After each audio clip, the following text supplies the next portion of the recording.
Okey. Okay, bismillahirrahmanirrahim. Assalamualaikum, selamat petang. Cikgu Maisarah dengan Cikgu Umu. Apa khabar? Sihat? Alhamdulillah sihat. Okey, petang ni kita nak bercerita lah. Nak bercerita tentang program yang kita sedang anjurkan di pusat tuition. Jadi sebelum tu kita nak bercerita, nak bertanya lah dengan Cikgu Umu. Okey, saya perkenalkan Cikgu Umu Afika, Cikgu Umu Afika Sakinah, merangkap Cikgu Marathon Cafe. Jadi Cikgu Umu mungkin boleh ceritakan sedikit latar belakang Cikgu, program dan jurusan Cikgu. Jadi apa plan Cikgu untuk akan datang Marathon Cafe? Silakan Cikgu. Okey, baiklah, terima kasih. Nama saya Ummu Afika Sakinah binti Abu Mansur dan mesra dikenali dengan murid-murid dengan panggilan Cikgu Ummu lah. Okey, baiklah. Sekarang saya sedang melanjutkan pelajaran di peringkat master dalam bidang matematik pendidikan, matematik education. Sebelum ni degree saya ada dekat dalam management mathematics. So sekarang ni tengah dalam proses lah, baru habis semester 1 untuk maths education. So jadi sekarang saya dah pegang untuk marathon CP ni daripada siri 1 dan sekarang alhamdulillah dah siri 3. So daripada siri 1 tu sebenarnya daripada zaman saya intern. Betul Cikgu Zafar? Zaman saya intern, waktu saya intern kat tempat cikgu, sampai sekarang saya dah kerja dekat tempat lain pun saya masih lagi memegang menjadi cikgu untuk marathon CP siri 3. Jadi untuk akan datang, jadi target kita sebenarnya yang penting adalah anak-anak murid kita di PTPU dan KTCZ supaya mereka dapat capai matematik dengan lebih baik lah. Itu sajalah sedikit yang boleh saya kongsikan. Cikgu tak pernah. Okey, terima kasih Cikgu Umu. Betul, Cikgu Umu sebelum ni merangkap pelajar praktikal di kelas tuition Cikgu Zafarina, dan sepanjang program praktikal Cikgu Umu di pusat tuition, Cikgu Umu memegang beberapa tugasan seperti contoh menyiapkan database pelajar-pelajar, menyiapkan database guru-guru, melengkapkan database ujian-ujian penilaian, yang mana kita tahu walaupun sesi tuition ataupun sesi persekolahan dijalankan secara online, tapi kita tetap committed dan mengusahakan untuk macam mana pun pelajar mengikuti pelajaran dan juga dinilai prestasinya melalui ujian-ujian yang kita jalankan. Jadi sebenarnya bukan mudah daripada sesi pembelajaran manual kepada sesi pembelajaran secara dalam talian. Jadi sebenarnya kita ada banyak kekangan, halangan, masalah, ujian dan cabaran. Jadi sebenarnya ujian, cabaran, kekangan dan masalah itulah yang meletakkan di mana kita sekarang. Jadi kalau kita tak berubah sejak PKP 1 ataupun sejak Mac 2020, jadi kita mustahil untuk kita dapat membantu lebih ramai lagi pelajar dan juga menaikkan ataupun meningkatkan prestasi murid-murid sedia ada. Jadi alhamdulillah dengan sokongan cikgu-cikgu, Cikgu Umu, Cik Azira, Cik Amirul, Cikgu Maisarah dan ramai lagi cikgu di belakang tadi kelas tuition Cikgu Zafarina, yang mana committed lah untuk berubah dan untuk meningkatkan diri sendiri demi menyampaikan ilmu ataupun berkongsi pengetahuan kepada murid-murid, sebab bukan mudah untuk kita keluar daripada kebiasaan kita. Kita dah biasa datang ke kelas, kita dah biasa datang ke sekolah belajar, kemudian tiba satu masa tanpa persediaan, tanpa pengetahuan dalam ilmu-ilmu digital, namun dengan berkat sabar, dengan berkat tak putus asa dan dengan azam kita, kita mampulah untuk belajar dan mengajar dalam situasi walaupun semua di rumah, tapi kita tetap dapat manfaatnya. Jadi yang penting sebenarnya iltizam ataupun niat ataupun sebab untuk kita berubah. Kalau tak ada sebab, tak ada niat, tak ada iltizam, putus asa, datanglah pelbagai kemudahan pun kita tetap takkan boleh berubah. Okey, panjang pula kan intro dia. Bila saya dah dapat bercakap, okey. Kemudian saya kenalkan Cikgu Maisarah. Wah, macam program saya pula. Sebenarnya program Cikgu Maisarah ni. Okey, saya kenalkan Cikgu Maisarah. Okey, kita berkenalanlah dulu dengan Cikgu Maisarah. Okay, silakan Cikgu. Okey, terima kasih Cikgu Zafar. Okey, Assalamualaikum. Selamat petang semua. So, saya adalah Cikgu Maisarah. Saya adalah pelajar lepasan TESOL sebenarnya. Okey, saya adalah pelajar bahasa Inggeris, okey, pengajar bahasa Inggeris. Untuk KTTZ, saya adalah cikgu bahasa Inggeris, cikgu matematik dan juga sains. So sebelum saya habis belajar, saya tak pernah terfikir pun nak ajar subjek lain selain pada subjek bahasa Inggeris kan. Yelah, sebab kita nak ajar orang, takkanlah nak main ajar je macam tu kan. So tak, nanti ni lah tak sesuai lah. Lepas tu bila saya dah masuk ajar untuk pusat tuition ni, saya diberi banyak peluang untuk memperluaskan lagi lah saya punya pengalaman untuk ajar subjek-subjek lain. So bila saya diberi peluang untuk ajar subjek lain ni, so saya ada peluang untuk meningkatkan pengetahuan saya sendirilah. Di samping nak mengajar orang, saya pun secara tidak langsung menambah pengetahuan saya sendiri. Okey, itulah sedikit sebanyak tentang saya. Okey, kembali kepada topik perbincangan kita hari ini lah. Okey, hari ini kita akan membincangkan topik penguasaan sifir. Seperti semua orang tahu, sifir ni memang penting lah untuk matematik kerana ini mempercepatkan lagi lah proses pengiraan kita dan sebagainya. Okey, sebelum kita masuk kepada topik marathon sifir ni, kita bincangkan dahulu penguasaan sifir. Okey, macam Cikgu Umu sendiri, Cikgu Umu rasa ramai tak pelajar yang menghadapi masalah untuk menguasai sifir? Ya, betul. Ramai. Kalau merujuk daripada pelajar-pelajar yang saya ajar sendirilah, sifir tu tak ramai yang kuasai. Mungkin ada antara mereka yang boleh mengira sifir tu, tapi disebabkan mereka lambat nak grab untuk sifir tu, dia jadi masalah bila nak jawab soalan penyelesaian masalah.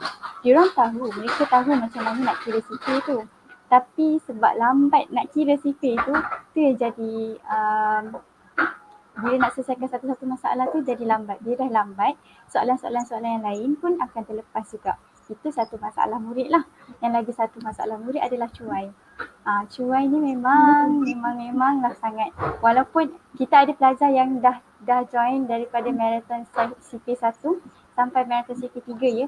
Walaupun soalan asas, dia bukan tak tahu. Dia tahu soalan tu jawabnya macam mana.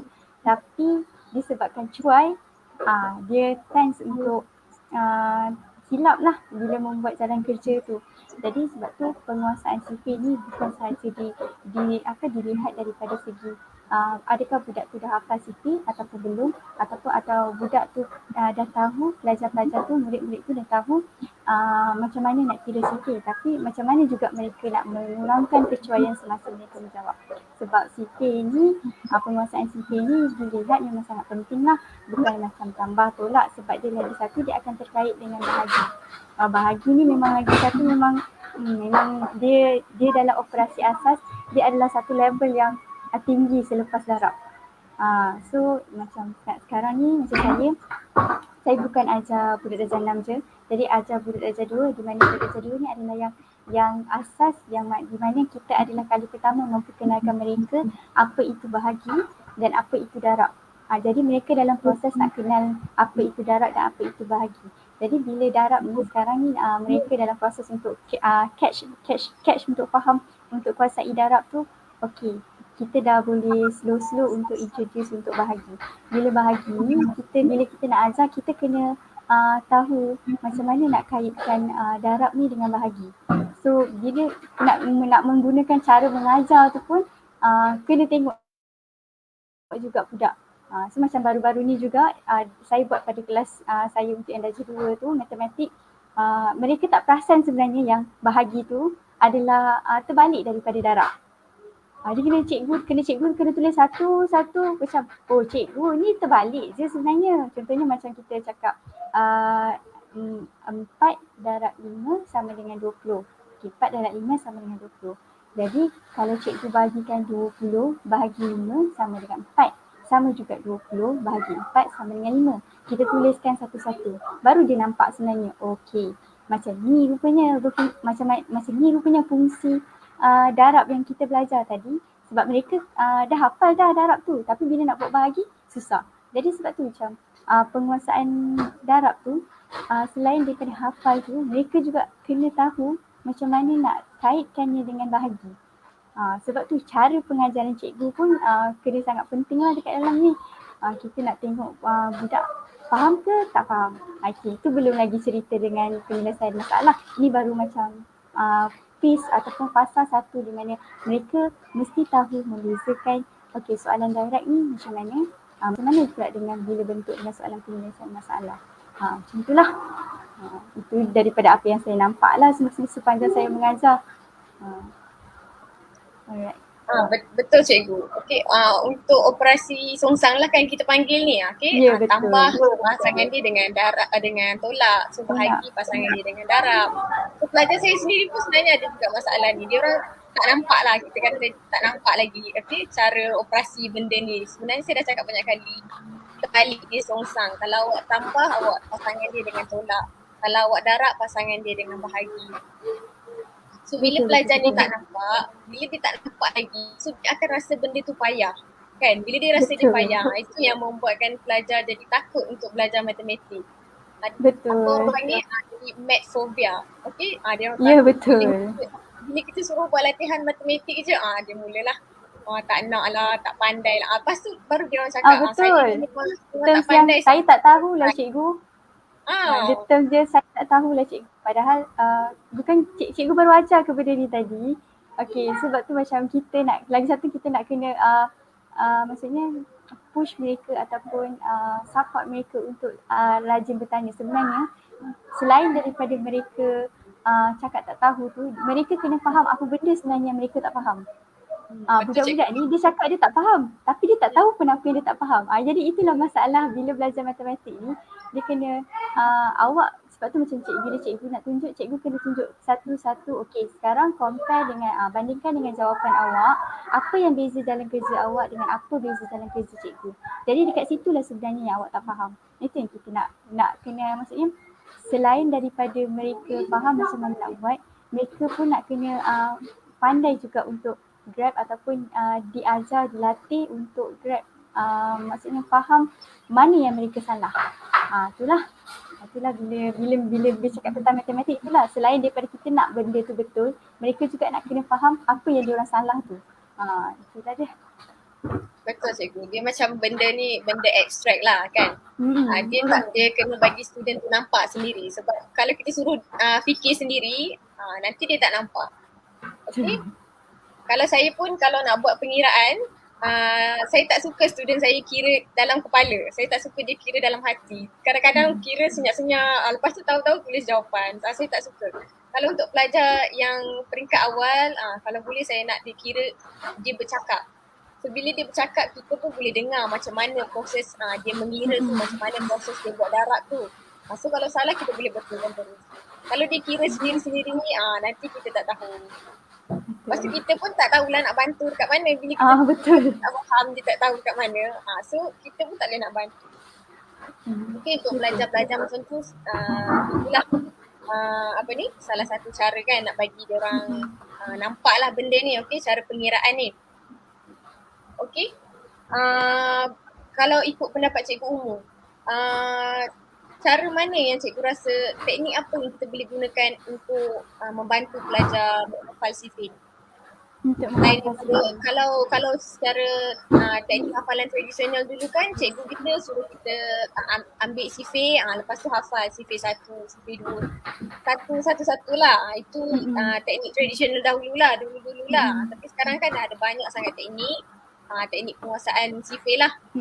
Jadi pada pendapat Cikgu Umu sendiri, yang mana Cikgu Umu rasa sesuai, yang paling serasi lah untuk ajar anak-anak murid Cikgu Umu. Okey. Alright. Dan sebenarnya untuk bila bercakap tentang sifir ni, nak tak nak murid tetap juga kena hafal. Kena hafal tu memang walaupun kita macam Cikgu Maisara cakap lah, ada macam-macam cara dan ada juga cikgu-cikgu juga kongsikan macam mana nak kira dengan pantas, kira dengan cepat. Okey, sebenarnya saya pun ajar benda tu juga, untuk kira dengan pantas, untuk kira dengan cepat. But pada masa yang sama, kita juga kena push mereka ataupun kena dorong mereka untuk tetap hafal sifir tu. Sebab kalau kata kunci untuk sifir ni memang saya selalu cakap dengan murid-murid saya lah, walau macam mana pun cikgu bagi latihan dekat awak, walau macam mana pun cikgu ajar awak teknik untuk kira dengan cepat ataupun pantas, cara macam mana pun cikgu ajar, tapi kalau awak tak hafal, itu adalah akan menjadi kunci kepada awak punya cuai. Itu yang saya cakap. Sebab tu bila dekat dalam kelas, salah satu cara yang saya nampak, salah satu cara adalah contohnya bila dekat dalam kelas, kita memang kena sentiasa tanya mereka sifir. Tanya mereka dan mereka jawab. So bila mereka sebut, mereka akan ingat.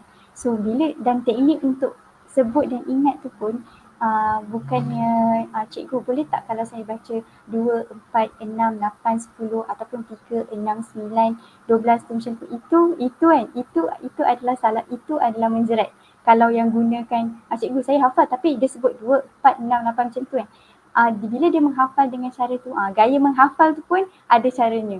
Murid memang tak boleh terlepas daripada menyebut penuh. Jadi kalau untuk suggestion saya atau cadangan saya, murid memang kena hafal. Bila dia nak hafal tu dia memang kena sebut penuh 1 darab 2, 2 darab 2, 4. Sebab kadang-kadang bila dia hafal 2, 4, 6, 8 ataupun 3, 6, 9 secara terus, straight macam tu hafal nombor yang belakang, mereka tak tahu pun berapa sebenarnya darab berapa.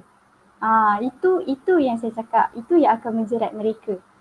Bila kita contoh sebab yang kelas Marathon Sifir yang kedua yang lepas, saya start buat untuk yang saya nak uji mereka macam mana mereka hafal.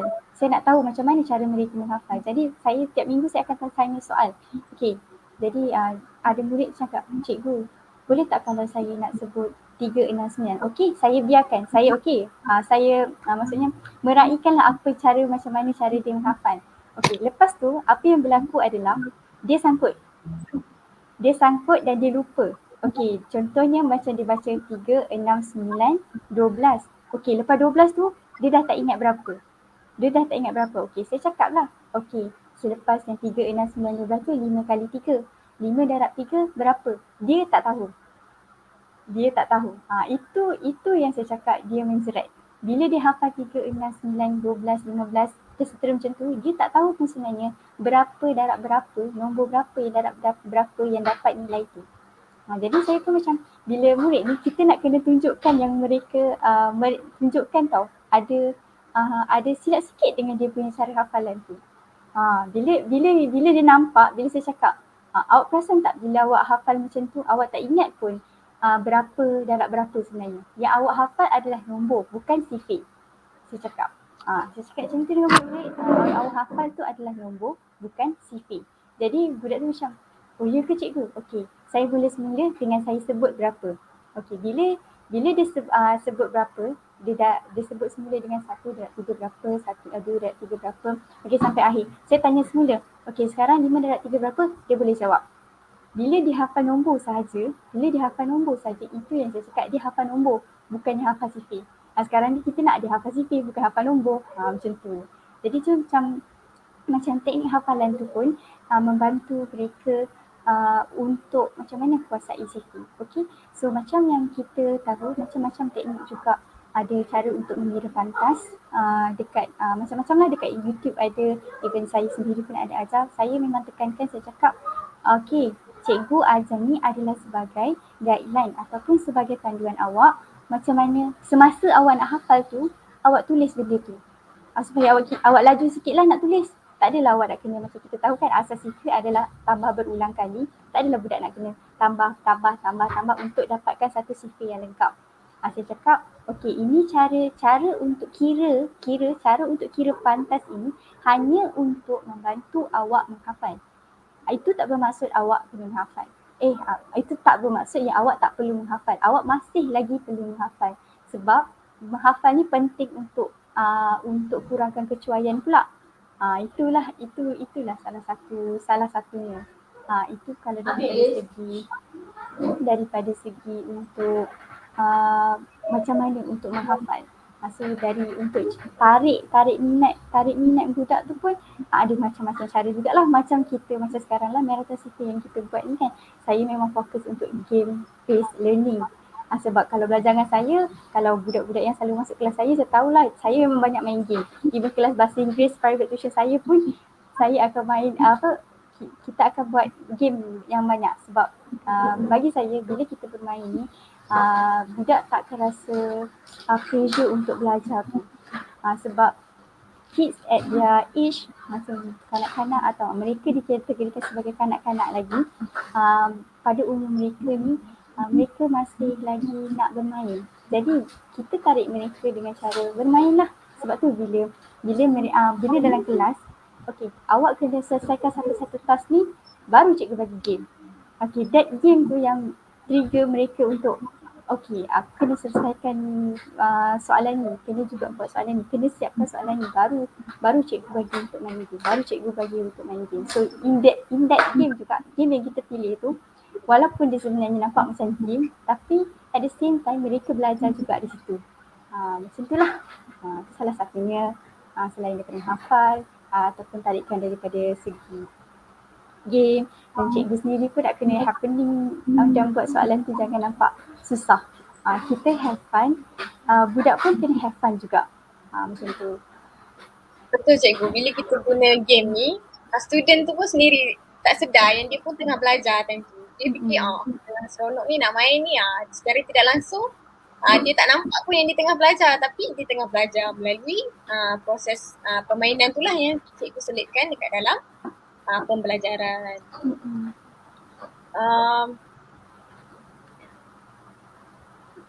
Okey, saya nak sentuh sikit yang cikgu Umur cakap, yang pelajar suka hafal nombor belakang tu je kan? Okey, sebenarnya biasalah budak-budak kan sukakan jalan yang pintas lah tu. Maksudnya dia nak shortcut lah tu. Dia tak nak hafal terus. Dia nak shortcut. Lepas tu bila kita suruh kira dengan pantas, sebenarnya dia tengah tambah dalam kepala dia tu sebenarnya. Dia tak hafal, dia tengah tambah. Sebab tu bila sampai dekat nombor bawah-bawah, dia dah tak tahu. Maksudnya dia dah serabut lah tu, dah tak boleh nak tambah kan. Betul. Okay, so sebenarnya student ni tak nampak lah kepentingan untuk hafal sifir ni, okay. So daripada segi menghafal sifir ni ataupun mengingati lah, kalau kita sebut hafal ni nanti tak sesuai pula untuk subjek sains, nanti tak sesuai untuk hafal juga. Nanti kata cikgu ni asyik suruh hafal je, kita nak juga buat hands on eksperimen kan. Macam tu. Sebenarnya daripada hafal ni kita nak dia ingat benda tu sebenarnya. So bila dia ingat, barulah proses pembelajaran tu boleh berlaku. Maksudnya ada input lah daripada pembelajaran dia tu. Tak adalah masuk kelas cakap. Lepas tu besok cikgu tanya belajar apa, dah tak tahu, tak ingat. Itulah. So bila dia banyak kita suruh hafal sifir ni, sebenarnya salah satunya untuk mengasah skill menghafal lah ataupun skill mengingat belajar. Ya? Sebab banyak pembelajaran ni kan banyak menggunakan skill mengingat. Okay? Betul. Dulu waktu saya zaman sekolah saya, orang tanya saya macam mana saya belajar matematik. Macam mana saya boleh skor matematik. Saya cakap saya baca nota. Lepas tu awak tak buat latihan ke? Latihan tu memang kita buat latihan. Tapi the fact is memang kena baca nota. Walaupun bunyi dia macam kelakar, baca nota macam baca buku sains ke? Tapi sebenarnya daripada nota tu adalah depends pada nota kita lah. Macam nota saya memang nota dalam kerja. Maksudnya, okay, soalan macam ni, penyelesaian dia macam ni. Jadi apa benda formula yang perlu diingat dalam tu. So jadi bukan sahaja macam subjek sains atau bahasa Inggeris atau sejarah sahaja yang memerlukan mind map tu. Saya rasa bagi saya matematik tu pun perlukan nota. Tapi kalau kita tengok budak yang boleh skor matematik, dia ada dua. Yang buat latihan banyak-banyak dan dia skor, tapi yang kedua adalah yang faham konsep dan dia skor. Okey. Dua-dua ni daripada pengalaman saya sendiri lah saya tengok kalau yang buat latihan banyak ni akan datang bila kita tanya dia lagi, dia dah tak ingat dah. Maksudnya habis exam habis. Tapi beza dengan orang yang faham konsep. Bila dia faham konsep, datanglah soalan tu daripada mana pun, dia tahu macam mana nak selesaikan benda tu. Itu dah masuk daripada segi cara belajar pula. Betul. Sebab kita nak bagi student ni ingat, kita nak untuk jangka masa yang panjang. Kita tak naklah student ni hafal semata-mata untuk lepas ujian kan. So kita nak student ni ingat untuk jangka masa yang panjang. So nanti bila dia dah masuk sekolah menengah, dah bekerja, pun dia still boleh gunakan apa yang dia hafal ni lah. Okay, boleh dia aplikasi dalam kehidupan dia.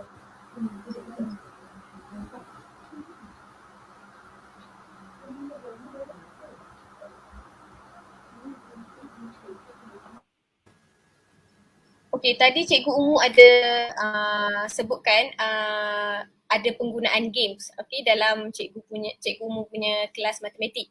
Okay, boleh ceritakan sedikit games yang Cikgu Umu selalu gunakan lah. Alright, so jadi game ni ada pelbagai bentuk lah. Sama ada kita buat game quiz yang selalu yang biasa sangat adalah kita gunakan quizzes lah. Okay, so kita gunakan quizzes. Satu, mereka bersaing antara satu sama lain kan. Bila kita paparkan markah mereka dekat situ, of course macam adalah beberapa murid yang saya perasan, okay hari ni siapa yang cakap hari tu, hari ni aku nak lawan kau punya markah supaya lebih tinggi. Daripada segi macam tu, mereka dah macam mana, dah rasa tercabar untuk dapatkan markah lebih tinggi. Itu daripada segi game yang berbentuk quiz lah. Lagi satu game yang saya yang saya banyak introduce kat murid-murid saya adalah game yang memang permainan game. Macam dekat handphone diorang main game apa sekarang yang famous PUBG ke, tapi tak adalah main game macam PUBG tu. Tapi saya nak cakap yang virtual game yang seperti itu. Okay, virtual game yang seperti itu mereka bila mereka main, selain daripada quizzes yang mereka selalu buat quiz tu, mereka pun macam selain daripada tu, saya game tu bila saya pilih game tu adalah untuk kita tengok daripada segi macam mana fokus, sebab setiap game tu dia akan ada masalah yang dia perlu diselesaikan. Jadi macam mana mereka nak selesaikan masalah dalam game tu juga. Okay, sebab yelah kita nak buat game sendiri ni, kita bukanlah orang yang berkemahiran dalam bidang software untuk buat game tu. Jadi apa game yang ada dekat internet tu, saya cari dan tapis. Maksudnya sebelum bagi budak-budak main, saya dah main dulu. Jadi bila saya dah main dulu, saya tahulah kat sini apa benda game ni sebenarnya nak uji. So game yang saya pilih tu mestilah untuk mereka selain daripada mereka nak belajar apa yang mereka nak capai, contohnya macam CP ni, selain itu mereka juga perlu untuk asas skill-skill lain untuk penyelesaian masalah. Contoh untuk ada satu game tu untuk awak kena kumpulkan barang yang dia cari, tapi sebelum awak nak dapatkan barang yang perlu dicari dalam permainan itu, awak kena selesaikan beberapa soalan sifik. Okay, itu trik dia, awak kena juga belajar dan kira untuk selesaikan masalah sifik.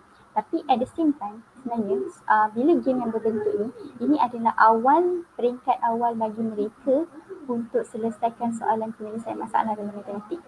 Okey, dia memang penyelesaian nak selesaikan masalah dalam game. Tapi dia macam okey, kalau nak selesaikan masalah ni kerja macam ni. So dia macam mana orang cakap pra penyelesaian masalah. So macam latih sebelum mereka jumpa soalan yang perkataan banyak-banyak macam tu. Itulah antara game kalau nak pilih game tu kena tengok apa yang sesuai dengan mereka, murid-murid kita, sebab kita pun faham murid-murid kita ni macam mana. Betul cikgu. Kadang-kadang kalau pelajar ni dia tengok soalan yang dalam soalan penyelesaian masalah lah selalunya. Yang panjang-panjang, ada nak angka besar-besar, dia jadi takut. Dia tak yakin. So bila dia jadi tak yakin tu kembalilah kepada punca masalah kita yang akan menyebabkan kepada kecuaian. Okey? Dia jadi takut. Okey? Selain daripada pelajar sendiri, kita tahu yalah budak-budak kan naknya main saja. So ibu bapa pun pada pendapat saya memainkan peranan jugalah untuk mendorong ataupun push lah untuk pelajar-pelajar ni untuk para pelajar melibatkan diri mereka dalam penghafalan sifir ni. Pada pendapat cikgu umum,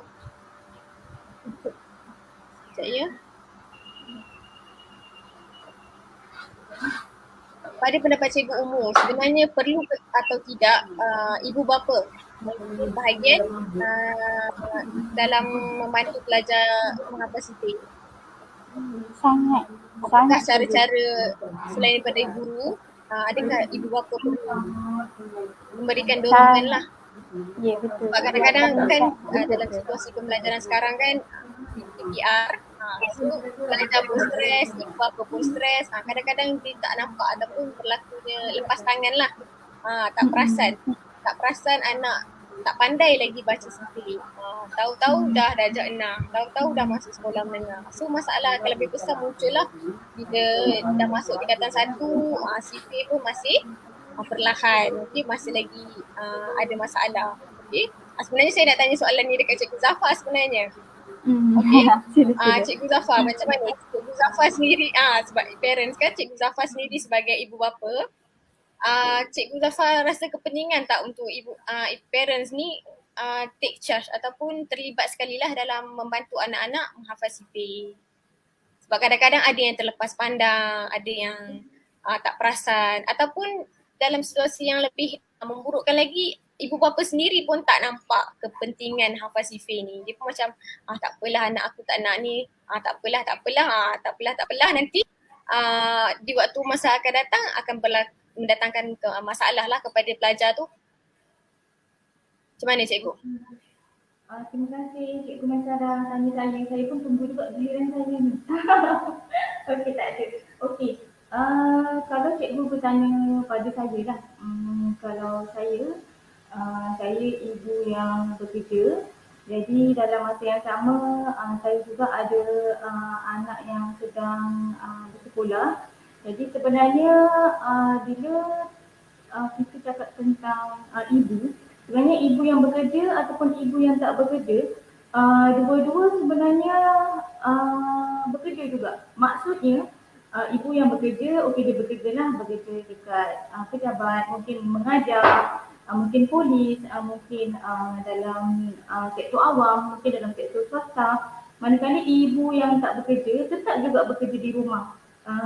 Saya rasa bukan ibu saja, saya rasa Cikgu Masyarah dengan Cikgu Umum pun mungkin sedia maklumlah tentang kerja-kerja rumah, yang mana bila kita duduk dekat rumah, kita bekerja dari rumah dan kita menyiapkan kerja-kerja rumah sambil kita bekerja dari rumah. Jadi saya tak nafikan perkataan yang macam isu yang Cikgu Masyarah beritahu terlepas pandang, tak perasan, akan jadi isu lah.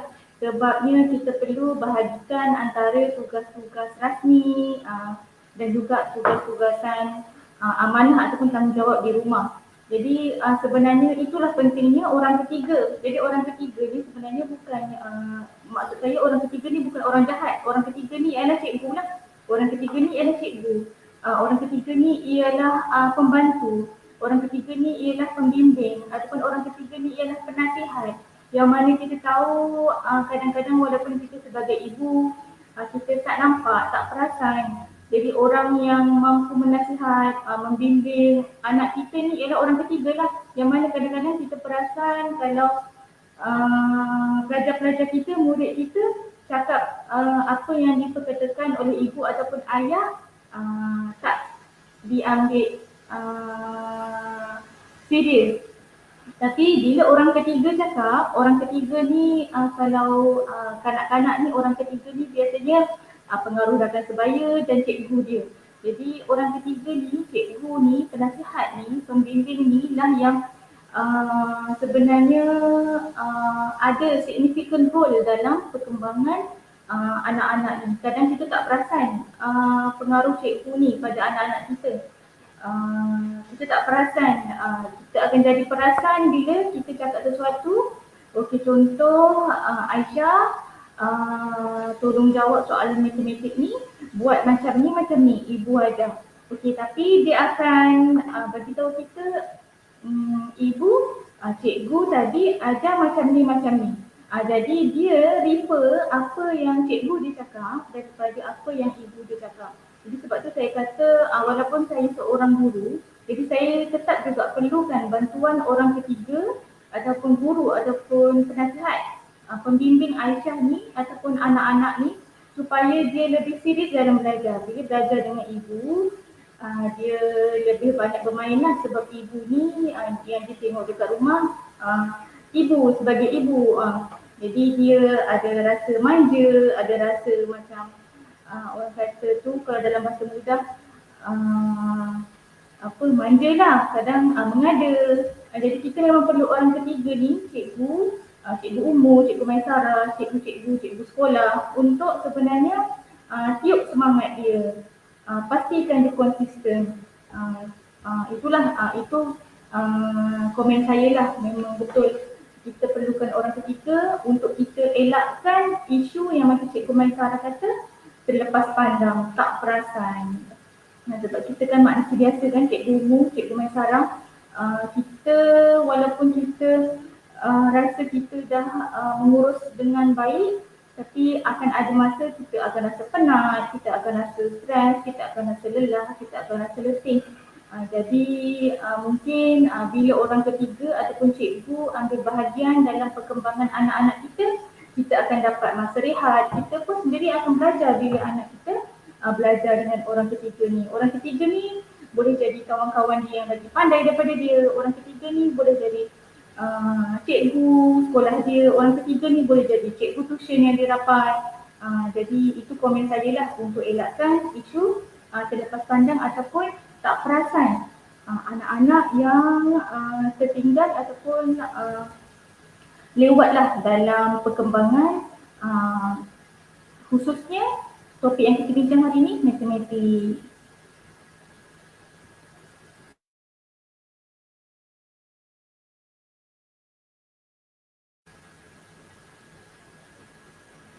Okey, itulah cikgu komen saya, nanti panjang nanti.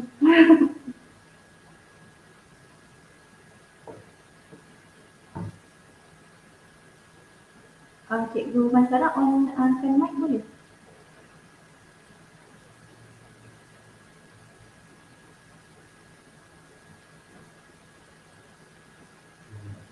Cikgu tak unmute tu.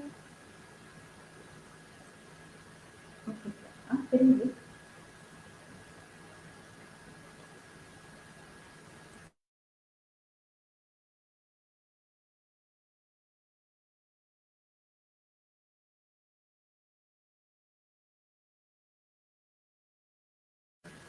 Okey, tak apa, mungkin cikgu Maisarah.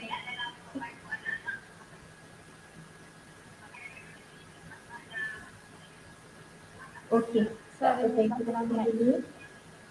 Cikgu Muhammad. Okey. Sebenarnya marathon CP ni kita dah berapa siri dah cikgu Mu? Dah 3. Dah 3 siri. Masuk Okey. 3 siri. Masuk 3 siri. Jadi sebenarnya untuk program marathon CP ni, program marathon CP ni sebenarnya dijalankan ataupun diusahakan oleh guru-guru atas faktor kelemahan yang kita nampak daripada ujian-ujian yang murid duduk diruki di pusat tuition. Seperti contoh ujian penilaian penggal 1 hari tu. Jadi kita adakan kita semak data-data pelajar, kita semak keputusan-keputusan pelajar. Jadi kita semak subjek-subjek yang paling memerlukan bantuan daripada cikgu-cikgu luar daripada kelas tuition, yang mana sebenarnya bila kita bercakap tentang matematik ni isu akar dia ialah sifir. Bila tak dapat hafal sifir, macam yang Cikgu Umu dan Cikgu Maisarah share tadi, sifir tu memang sangat penting lah. Sebab tu bila kita lihat pada ujian penilaian penggal 1 dan kita analisis result keputusan-keputusan matematik pelajar-pelajar tahun 2 hingga tingkatan 5 sebenarnya, memang isu dia ialah subjek matematik. Setiap kali ujian penilaian penggal, kita akan dapat markah yang terbaik dalam bahasa Melayu, kita akan dapat markah yang baik dalam bahasa Inggeris, kita akan dapat markah yang baik dalam subjek sains. Jadi isu dia dalam subjek matematik ni, walaupun kita belajar dengan guru yang baik, kita gunakan modul yang terbaik, jadi kita disiplin dengan jadual belajar, tapi dia tetap ada isu dengan matematik bila pelajar hanya mengharapkan kelas semasa mengharapkan cikgu bimbing, cikgu ajar masa dalam kelas sahaja. Jadi bila luar daripada kelas, misal kata kelas tuition 8 hingga 10 malam, kemudian kelas sekolah 8 hingga 12 tengah hari. Jadi selain daripada waktu tu, misal kata waktu cuti atau waktu malam, jadi dia tak manfaatkan mungkin 15 ataupun 20 minit untuk ulang kaji. Jadi itulah sebenarnya objektif Cikgu Umu mengajar subjek matematik, program marathon sifir, yang mana memang objektif utamanya tak ada lain dan tak bukan untuk kita tingkatkan peratusan subjek matematik sama tinggi seperti bahasa Melayu, bahasa Inggeris dan sains. Okey, saya kembalikan semula kepada Cikgu Maisarah. Silakan Cikgu Maisarah. Okey, terima kasih. Sorry lah, minta maaf lah ya. Okey, selain daripada isu kekangan yang kita cerita tadi, masalah pelajar sendiri, masalah kadang-kadang ibu bapa terlepas pandang, masalah internet ataupun kemudahan pun salah satu kekangan lah pada pelajar kan. Sebab tak semua orang ada kemudahan, tak semua orang ada internet. Okey, mungkin dekat rumah ada internet kuat, tapi bila time nak kelas ada masalah luar lah. Okey. Alright. Okey, so kita dah bincangkan dah isu penguasaan sifir lah pelajar. Okey. Apakah penyebab-penyebab dia, okey, apakah kesan-kesannya bila pelajar ni tak hafal sifir. Kesan dia dia tak ada keyakinan. Bila dia tak ada keyakinan, dia tak yakin untuk buat matematik. Sebenarnya matematik ni kan cikgu Umu kan dia bukannya sifir sahaja, dia luas lagi sifir ni. So bila pelajar tu dah tak boleh nak menguasai asas untuk darab dan bahagi pun dia dah tak boleh buat, so dia dah tak yakin, so dia dah tak berminat. Itu yang berlaku isu di sekolah menengah. Pelajar ni tak suka matematik, tak suka cikgu matematik, tak boleh buat matematik tambahan. Semuanya berpunca daripada isu sekecil ini. Okay? Isu je tak pandai ataupun tak ingat nak hafal sifir. So dia tak yakin, dia dah takut, dia dah jadi fobia. So dia tolak matematik ni. Dia terus tak nampak kepentingan matematik ni. Macam adik saya sendiri pun saya ada juga adik. So saya dah cakap dekat dia banyak kali, kalau tak nak hafal lagi sifir tak apa. Kita buat latihan dahulu. Kita buat latihan, buat. Nanti bila dah selalu buat latihan baru yakin. Okey, baru yakin. Lepas tu nanti bila selalu buat teknik pengulangan, bila kita ulang secara tidak langsung, kita pun akan ingat juga. Okey? So bila dia dah yakin, bila dia dah boleh buat asas matematik, barulah kita kenalkan kepada darab, bahagi dan lagi-lagi lah. Okay. Seperti kita tahu matematik ni besar kan, bidang dia kan Cikgu Mu, dia tak terfokus kepada darab bahagi sahaja. Okay.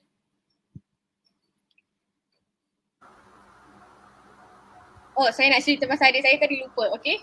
Adik saya tadi dia tak yakin nak buat matematik. So saya pun dah cakap dekat dia, penting ni matematik ni, nanti bila dah besar nak beli barang sendiri, macam mana? Bila nak buat pembayaran, nanti orang tanya, betul ke tak baki macam ni? Betul ke tak baki macam ni? Kita pun tak pandai nak kira. Lepas tu kita pun cakap macam okey. Lepas tu end up kita kena tipu. So penting lah, dia tak nampak kepentingan tu bila nak guna matematik ni, sebab selalu sekarang dia tak nampak lagi. Sekarang pergi kedai semua mak yang belikan, mak yang bayarkan, okay, mak yang kirakan. So bila dia dah besar nanti, bila dia kena buat sendiri benda tu, nanti baru jadi masalah dekat situ lah. Okay? Betul, setuju tu cikgu sekarang. Sebab Betul. bila cikgu cakap macam tu kan, saya nak kongsikan jugalah apa yang profesor saya dekat yang kongsikan pada saya. Okey, dia cakap aplikasi dalam kehidupan. Tu betul tau, memang betul. Dia tanya saya soalan macam ni. Okey, kalau itu ditanya pada budak sekolah rendah, kita boleh bagi jawapan ya, itu untuk aplikasi dalam kehidupan sebab mereka memang belajar asas. Mereka belajar wang, mereka belajar pengukuran, mereka juga belajar macam mana nak baca jam, waktu dan yang seangkatan yang memang mudah-mudah untuk sekolah rendah. Biasalah sekolah rendah kan. Okey, jadi bila masuk sekolah menengah, mereka akan belajar satu lagi level, di mana level tu mereka akan belajar Pythagoras theorem, segitiga, yang triangle tu, locus, apa benda tu dalam kehidupan seharian. Okey, itu soalan yang saya dapat juga masa saya kena interview untuk Teach for Malaysia. Jadi masa case study untuk tu, mereka tanya, okey, cikgu, saya tak nak belajar. Mereka menyamar lah untuk jadi pelajar. Dia cakap, cikgu, saya tak nak belajar. Apa pentingnya saya belajar matematik? Okey, saya tahu untuk tambah, saya tahu untuk tolak, saya tahu untuk darab dan saya tahu untuk bahagi. Jadi cukuplah itu untuk aplikasi dalam kehidupan. Apa lagi selain daripada itu yang kenapa kita kena belajar sangat matematik? Kenapa pentingnya matematik ni dalam kehidupan kita selain daripada aplikasi dalam kehidupan? Okay, so jawapan profesor saya yang saya memang sangat setuju dengan apa dia cakap. Selain daripada untuk yang asas ni, sebenarnya matematik ni bila dah sampai satu peringkat lain, maksudnya peringkat di secondary, maksudnya sekolah menengah dan juga peringkat universiti, bila pelajar ataupun murid tu sambung lagi dari peringkat yang selanjutnya untuk matematik. Matematik ni adalah untuk membina mereka punya critical thinking. Okay, pemikiran matematik dia. Pemikiran matematik ni penting dalam untuk membuat penyelesaian masalah. Jadi bila mereka ada pemikiran matematik ni, so pemikiran matematik ni dia sangat baik untuk mereka buat keputusan tau dalam hidup dia. Okay, so sekarang ni selain daripada aplikasi dalam kehidupan daripada segi tambah tolak, darab bahagi ataupun penggunaan wang, baca waktu ataupun ukur, ia adalah untuk membentuk mereka punya pemikiran matematik. Okey, bila kita pemikiran matematik ni melibatkan mereka tidak saja boleh saja menyelesaikan masalah daripada segi menggunakan formula, tapi luar daripada formula, judgement, maksudnya bila nak buat satu keputusan tu, itu sebenarnya adalah pemikiran kritis dalam matematik. Okey, contohnya hari ni saya nak buat apa? Kalau hari ni saya bangun nak belajar dan ataupun saya bangun adalah untuk sambung tidur, kalau bila mereka pilih untuk belajar, itu adalah salah satu development mereka untuk pemikiran matematik mereka. Bukannya matematik ni sekadar nombor sahaja, tapi macam mana mereka nak buat judgement. Lagi satu atau bahasa yang mudahnya lah pemikiran matang. So itulah matematik daripada segi ilmuwan matematik sebenarnya nak capai. Adakah kita punya murid-murid, pelajar-pelajar kita ataupun orang-orang di sekeliling kita ni boleh membuat satu keputusan yang matang. So keputusan yang matang ini adalah datangnya bukan sekadar daripada mereka punya pengalaman hidup ataupun daripada ilmu yang mereka ada. Ilmu yang mereka ada selain daripada matematik itu pun tidak dapat disangkal lagi. Itu untuk membantu mereka membuat judgement yang saya cakapkan tu. Tapi juga macam mana mereka nak menimbang tara keputusan yang nak dibuat tu bukan dari segi timbang nombor. Ni benda yang kita tak nampak. Itulah pemikiran matematik atau mathematical thinking. Itulah apa yang profesor dekat tempat saya belajar kongsikan kepada saya. So dia macam, dan saya juga kongsikan kepada rakan-rakan guru-guru yang lain jugalah, dan siapa yang mendengar ni pentingnya kenapa kita kena belajar matematik tu. Walaupun orang kata matematik ni susah, dia susahnya dekat sini sebenarnya. Macam ibu saya cakap, semua yang kita buat dalam kehidupan kita ni datangnya daripada sini. Kalau kita cakap senang, senanglah benda tu. Kalau kita cakap susah, susahlah benda tu. So semuanya datang daripada sini. Jadi selain daripada macam masalah-masalah kesihatan, ada juga yang disebabkan dia tak dapat tangkap matematik disebabkan masalah-masalah kesihatan. Okey, ada ya memang masalah ni disebabkan masalah kesihatan atau sejenis penyakit yang memang tak boleh tolerate dengan matematik. Tapi macam mana pula cara kita tak nak dia tinggalkan matematik ni daripada segi nombor. Mungkin dia tak dapat catch up daripada segi nombor, tapi dari segi judgement tu. Sebab tu ada macam-macam cara untuk handle budak yang macam ni lah. Macam mana kita nak ajar budak yang macam ni. Adakah kenalkan dia daripada segi pattern saja ke? Okey, yang penting dia tahu macam mana nak kira. Itu pun dah cukup lah untuk budak-budak ni. So sebab tu macam different people have different way untuk kita ajar. Gitu. Itu yang boleh saya kongsikan lah. Okay, betul Cikgu Mu. Okay, yang bila pelajar dia dah kena mental block. Mental block lah kita panggil ni. Dia dah kena block, dia dah rasa tak suka dekat matematik ni. Terus melarat masalah ni. Okay, macam Cikgu Mu cakapkan juga tadi, cara nak buat keputusan matang. Okay, mungkin kita tak nampak lagi sebenarnya daripada asas matematik yang kita belajar dekat sekolah rendah, kemudian berpindah kepada matematik di sekolah menengah, kemudian matematik tambahan. Okay, dia menjurus pula kepada fizik. Okay, ini semua ni adalah kitaran kehidupan lah yang kita gunakan dalam kehidupan kita. Okay.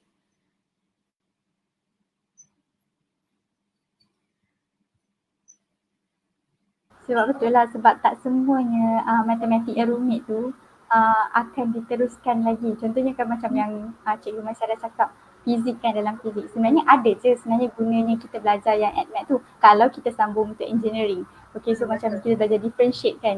Differentiate tu kalau kita sebagai rakyat biasa yang tidak bekerja sebagai engineer ni, apalah sangat differentiate tu. Macam tu lah. Tapi kalau engineering, differentiate tu penting.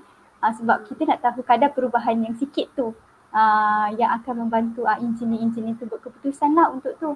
Jadi dia penting sangat untuk orang yang memang ambil dalam bidang tu. Contohnya memang budak yang ambil matematik memang dia kena belajar lah, dia kena faham kan untuk faham matematik tu macam mana, konsep dia macam mana. Kalau dia tak dapat grab dia ataupun dia nak jadi orang yang di angkasa ke, belajar dalam calculus tree, vector space, benda tu semua. Jadi memang ada keperluannya kepada orang yang ambil dalam bidang tu. Tapi kalau bagi mereka yang tak ambil, tak menjurus kepada, bukan jadi engineer, bukan jadi orang yang aerospace tu, bukan arkitek yang tidak mengukur apa-apa, daripada segi yang saya cakap tu lah, untuk build mereka punya pemikiran. Itu sajalah.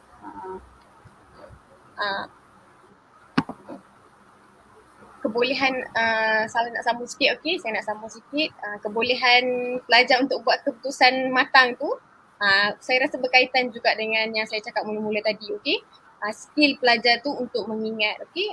Kita belajar daripada matematik ni skill lah, skill yang kita belajar ni mungkin sekarang kita tak nampak lagi, tapi di masa hadapan nanti kita akan guna, okay? Skill ni untuk ingat jalan, untuk ingat nombor telefon, benda-benda penting ni lah, skill mengingat tu. Kita nak asas skill tu, nak bagi pelajar tu ada skill, baru dia boleh aplikasikan dekat dalam kehidupan dia. Okay? Okay, Cikgu Zafar ada apa-apa nak tambah ke sebelum saya bergerak kepada agenda kedua kita? Okay. Saya tertarik dengan komen Cikgu Umur tadi, perbandingan matang untuk menimbang antara keputusan. Sebab apa-apa yang kita buat, apa-apa yang kita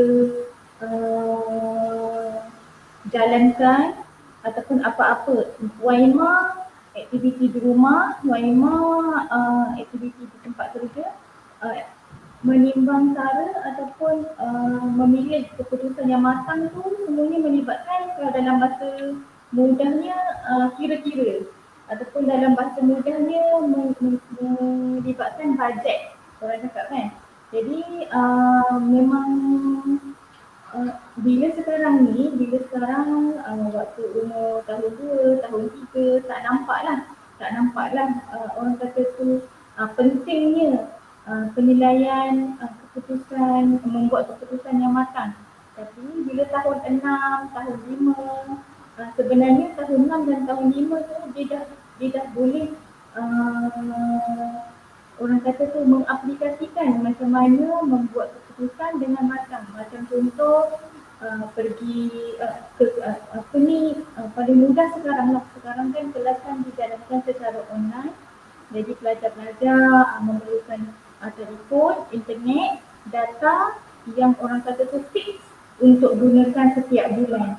Jadi kalau mengikut apa yang Cikgu Umi share tadi, jadi bila kita dapat buat keputusan yang matang, jadi kita akan dapat orang kata tu menimbang ataupun membuat kira-kira sama ada perlu ke data internet ni ataupun orang kata tu data coverage ni untuk bermain game dan lain-lain. Mungkin boleh bermain game, memang tak dinafikan, memang kita ada waktu untuk riadah, ada waktu untuk berehat, ada waktu untuk bersantai, ada waktu dengan keluarga, tapi mengikutkan dengan kapasiti data, mengikutkan dengan kapasiti internet bulanan yang kita ada. Jadi macam mana kita nak membuat keputusan yang matang, menimbang cara keperluan kita nak dahulukan keperluan internet untuk belajar ataupun kehendak bermain, kehendak untuk bermain.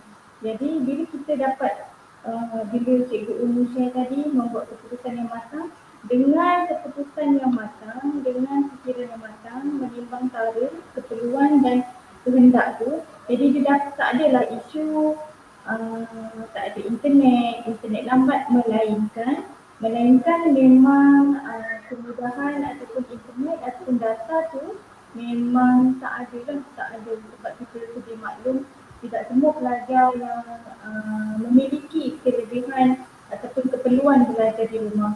Tak semua pelajar memiliki keperluan memiliki data internet yang tinggi ataupun yang besar untuk bulanan.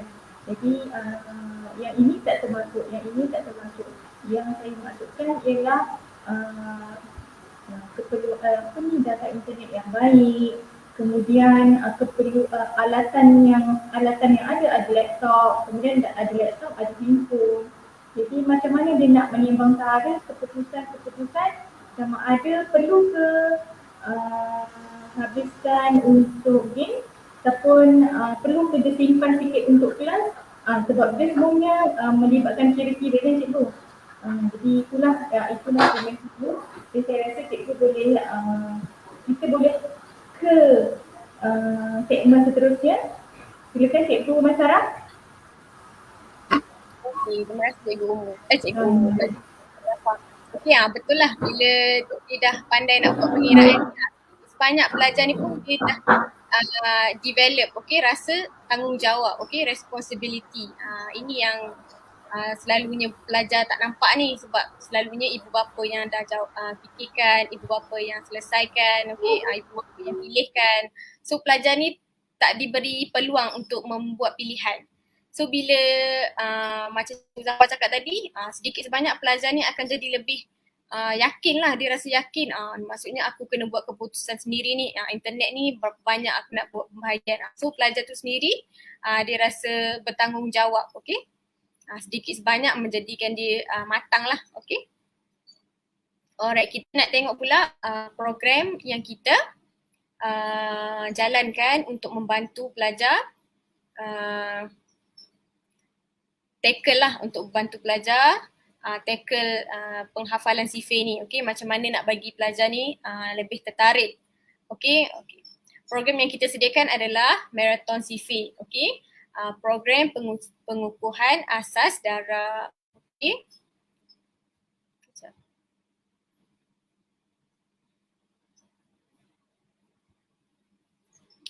Okay, program yang kita jalankan adalah setiap hari Sabtu pada pukul 10 pagi sehingga 11.30 pagi melalui platform Google Meet. Okay, guru yang terlibat ni tak lain tak bukan adalah Cikgu Umu sendirilah. Okay, sekejap lagi kita boleh minta Cikgu Umu sharekan sedikit pendapat Cikgu Umu. Okay, objektif program ni, Marathon CIFE ni terbuka kepada pelajar bermula daripada tahun 2 sehingga tahun 6. Okay. Alright, so objektif kelas daripada sini kita nak membantu pelajar mengukuhkan lagi asas CIFE dia. Okay, macam mana dia nak hafal CIFE ni dengan teknik yang berkesan. Sebab CIFE 1 CIFE 1 senang sangat. CIFE 2 cara penghafalan dia lain. Teknik dia lain. CIFE 12 lain teknik dia. CIFE 9 lain teknik dia. Betul tak Cikgu Umu? Betul. Teknik penghafalan tu berbeza-beza. Jadi kita nak membantu pelajar macam mana nak tahu teknik apa yang perlu gunakan. Okay. Selain tu kita juga membantu murid-murid menyelesaikan soalan yang mencabar lah. Macam Cikgu Mu sebut tadi, soalan penyelesaian masalah. Okay, penyelesaian masalah ni memang pelajar-pelajar takut lah nak jawab sebab dia tengok soalan saja dah 3-4 baris dia dah takut. So dekat sini kita akan bantulah macam mana nak tackle, macam mana nak extract maklumat daripada soalan tu. Dekat mana dia nak tahu apa yang soalan tu bagi sebenarnya. Okay. Alright, selain tu kita juga membantu pengujian tahap penguasaan CIFE. Okay. By the end of the course ni kita akan bagilah cara nak uji kepantasan dalam menjawab soalan berkaitan dengan darab dan bahagi ni. Alright, kita juga menyediakan aktiviti menarik dan santai, terutamanya flash card CIFE lah. Okay, dan juga games-games yang nanti mungkin akan dikongsikan sedikit oleh Cikgu Umu. Okay, kita bagi teaser sikit apa yang kita buat dengan pelajar-pelajar dekat dalam kelas. Okay. Okay, seterusnya adalah ini adalah jadual Marathon CIFE. Okay, seperti yang anda boleh lihat kat sini, kita tidaklah satu kelas tu terus CIFE 1 sampai CIFE 5. Okay, itu terlalu berat lah untuk pelajar. So kita akan bahagikan setiap kelas tu kepada CIFE yang sikit-sikit. Kita tak bagi terus secara semua. Okay, kadang-kadang ada orang cakap boleh hafal CIFE dalam 2 jam. Logik ke Cikgu Umu untuk hafal CIFE dalam 2 jam tu? Kalau otak dia pantas boleh lah. Tapi tak semua orang dikurniakan kepantasan sepantas itu otaknya. Betul. Okay, so kita dah bahagikan penghafalan CIFE tu secara berperingkat. So pelajar tu boleh hafal bit by bit lah. Okay, sikit. Sebab macam saya cakap tadi, cara nak hafal ni adalah kita kena buat teknik tu, kena buat benda tu secara berulang. Okay, pengulangan ataupun drilling lah kita panggil. Dia kena drill. Okay, ulang benda tu. Okay, minggu depan ulang lagi. Kelas cikgu kadang-kadang sebelum start kelas dia akan tanya dulu. Okay, minggu lepas dah belajar apa. Sebenarnya itu untuk ulang lah. Untuk tengok balik belajar ke tak dapat. Okay. Alright, seterusnya. Okay, dah. Okay, Cikgu boleh ceritakan sedikit. Tadi hari ni pun kita dah ada kelas Marathon CIFE pagi tadi. Jadi untuk kelas hari ini apa yang Cikgu Umu dah sentuh untuk topik minggu ni? Okey, baik. Untuk minggu ni adalah minggu kedua selepas minggu pertama, iaitu minggu lepas. Minggu lepas kita dah sentuh tentang asas CIFE. Asas CIFE yang mana saya selalu ingatkan murid-murid lah. Ulang dan cakap asas CIFE ni penting supaya bila mereka tidak tahu macam mana nak selesaikan soalan CIFE tu, asas CIFE tu adalah yang pertama untuk sebagai backup plan. Backup plan untuk mereka lah, iaitu kan kita tahu asas CK itu bermaksud CK itu adalah tambah secara berulang. Konsep tu yang saya cakap, macam mana pun budak kena, murid-murid kena faham itu adalah konsep CK. So kalau lah kata mereka tiba-tiba dalam periksaan blank 12/3 padahal dah hafal ni, tapi nervous dekat dalam exam tu lupa pula 12/3 tu berapa. So jadi gunakan cara konsep yang pertama sekali dalam CK, itu tambah berulang kali, iaitu 12 tambah 12 tambah 12, awak dapatlah. Takkan tambah tak boleh buat kan. Itu yang saya tanyalah dengan budak-budak, murid-murid kita semua. So mesti itu yang pertama. Jadi saya juga kongsikan itu untuk kelas yang lepas lah. Saya cakap awak kena tahu beza, awak kena tahu persamaan menggunakan equal signs tu. Maksudnya sama dengan, bila 12/3 sama ke tak dengan 3/12? Okey, 12/3 dengan 3/12 sama ke tak? Jadi bila awak nak pilih 3/12 dengan 12/3 untuk menggunakan konsep asas yang asal, iaitu tambah secara berulang, pilih yang 12/3. So awak akan tambah 3 kali je daripada awak pilih 3/12 yang awak akan tambah 3 tu sebanyak 12 kali. Itulah yang pertama saya cakap. Bila awak jumpa macam ni, awak pilih nombor yang besar di hadapan, 12 tambah 12 tambah 12. Okey, jadi saya tekankan kat sini untuk yang sama dengan tu, 12/3 tu sama dengan 3/12, 7/8 sama dengan 8/7 ni. Sebenarnya ini adalah penting kan. Ini juga adalah dalam tajuk kajian saya sekarang untuk pre-algebra thinking. So ini adalah arithmetic thinking, untuk pemikiran arithmetic oleh budak-budak, murid-murid. Mereka kena tahu bandingkan sebelum mereka ke peringkat sekolah menengah, iaitu mereka diperkenalkan dengan algebra, iaitu unknown. Ini pun ada kaitan. Jadi bila dalam matematik ni cikgu nak ajar, dia kena ajar, sebenarnya dia kena selit sikit. So macam mana kita sebagai cikgu untuk develop mereka punya pemikiran. Itulah yang saya cuba juga terapkan pada murid-murid saya. Memandangkan ini pun tajuk kajian saya, so jadi macam tak salah lah saya cuba cara ni untuk diterapkan pada murid-murid saya. So jadi mereka kena tahu menggunakan equal signs lah, sebab bila kita buat quiz, bila kita tanya soalan yang melibatkan 12/3 dengan 3/12 ni, ada yang jawab, oh tak sama. So maksudnya mereka tak faham tau apa fungsi sama dengan kat situ.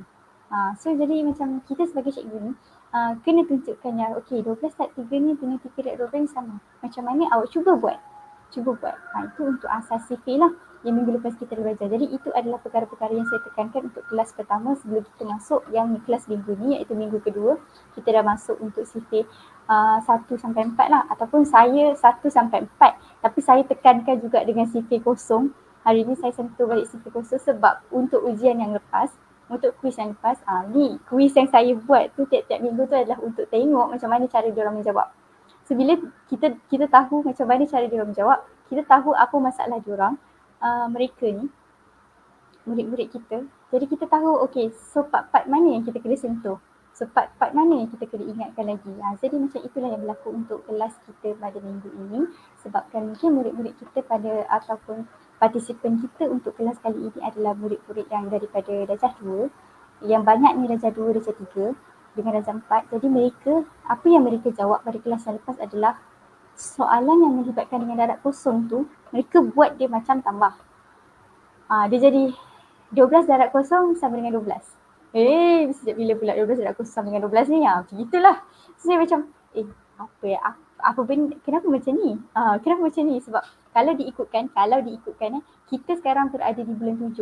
Di bulan 7 bermaksud murid-murid dah ada knowledge tau tentang sifar tu apa. So ada knowledge sepatutnya sifar, darab sifar tu akan dapat kosong juga. Akan dapat sifar juga. Jadi bila benda tu berlaku, saya macam something wrong dengan awak semua ni, sebab kenapa 12 darab kosong, 12 darab sifar ni boleh dapat 12? Kenapa 326 darab sifar boleh dapat 326 balik? Tu pun lagi satu. Bila kita menggunakan nombor besar, walaupun darab dengan sifar, dia orang terkejut. 326 balik. Saya cakap dengan tu. So hari ni, kelas kita pada hari ni, saya sentuh balik lah. Saya cakap je. Saya suka gambarkan, saya suka sandarkan apa benda yang saya cakap tu kepada sesuatu. So macam kosong dengan si satu ni lah. Kosong dengan satu. Satu ni pun ada juga, ada beberapa yang tergelincir pergi tambah. Jadi macam 12 darab 1 jadi 13. Ada jadikan bentuk jadi tambah. Sebab cikgu dah cakap CV adalah tambah berulang kan. So dalam kepala otak dia tu, dalam pemikiran dia tu, yang sampainya tambah bukan berulang. Itu yang saya macam, ya Allah, hai anak-anakku. Bila dah jadi macam tu, saya macam okey. Awak kena bayangkan macam CV kosong tu macam loho hitam. Okey. Black hole. Semua pernah dengar pasal black hole? Semua cakap pasal black hole dalam cerita Manji cikgu. Siapa dah dengar? Okey. Awak tahu tak black hole tu diserap semua benda di angkasa tu kalau lalu dekat depan dia? Oh tahu. Okey. Kalau macam tu, black hole tu bentuk dia bulat kan? Saya tanya dia, okey betul cikgu bentuk dia bulat. Okey. Bulat tu awak gambarkan dia macam kosong. Apa-apa sahaja awak campakkan ke dalam tu, hilang, habis, disappear. So sama juga macam awak darab dengan kosong. So 12 darab dengan kosong, darab dengan sifar, akan jadi sifar. So fact, zero, disappear, tak ada. 12 tu dah tak ada, hilang. Bukan 12 tu adalah tambah. 12 tu tambah dengan kosong dengan 12. Tu bukanlah tu, saya cakap macam tu. So bila saya tanya juga, kalau cikgu berikan awak 1 juta, 1 juta darab dengan sifar berapa? Okey, mereka dah mula dapat grab lah sifar. Okey, saya tanya pula dengan soalan ni. Kalaulah cikgu cakap meja darab dengan sifar berapa? Okey, dia diam tau sekejap tadi kat dalam kelas. Diam. Kenapa pula meja nak darab dengan sifar kan? Lepas tu cakap, inilah saya cakap. Tadi saya cakap apa, cikgu cakap apa tadi? Sifar tu awak umpamakan dia macam black hole. So apa-apa saja awak campakkan, tak kisahlah nombor ataupun benda, awak campakkan dengan awak bila menggunakan operasi darab, dia macam black hole. Hilanglah, meja tu dah tak ada lah. Meja tu kosong lah, sifar tak ada. So macam kita kaitkan juga dengan beberapa tu. So sama-sama juga macam dengan CP1. Bila CP1 pula, cakaplah macam cermin. Awak berdiri kat depan cermin, awak nampak siapa? Kalau awak yang berdiri di depan cermin, awak nampak siapa? Diri awak kan? Macam gitulah. Macam gitulah juga bila kita menggunakan satu. So 12 darab 1, 12. So sebab 12 bertemu dengan cermin, akan nampak diri dia 12. Macam tu. So hari ni juga saya sentuh dengan kongsi juga cara-cara nak kira pantas untuk CP2, 3 dengan 4. So adalah teknik-tekniknya yang saya kongsikan dekat dalam kelas. Saya cakap dengan mereka, murid-murid saya, teknik ni hanya untuk bantu awak menghafal CP. So kalau awak dekat dalam peperiksaan, kalau awak tak adalah awak nak kena tambah satu. Sebab cikgu dah ajar macam ni cara nak kira satu-satu ni. Awak terus buat nilai dalam CP2, 3 dan 4 tu. So jadi macam ini adalah untuk membantu awak, tapi pada masa yang sama cikgu tetap nak awak hafal. So hafal ni ada macam-macam cara lah, macam cikgu cakap. Awak nak hafal, sebab budak ni, kalau kita nak ajar hafal cara hafal kita, kadang-kadang tak semua boleh follow. Jadi saya sebagai cikgu memberikan mereka kebebasan macam mana awak nak menghafal sekalipun.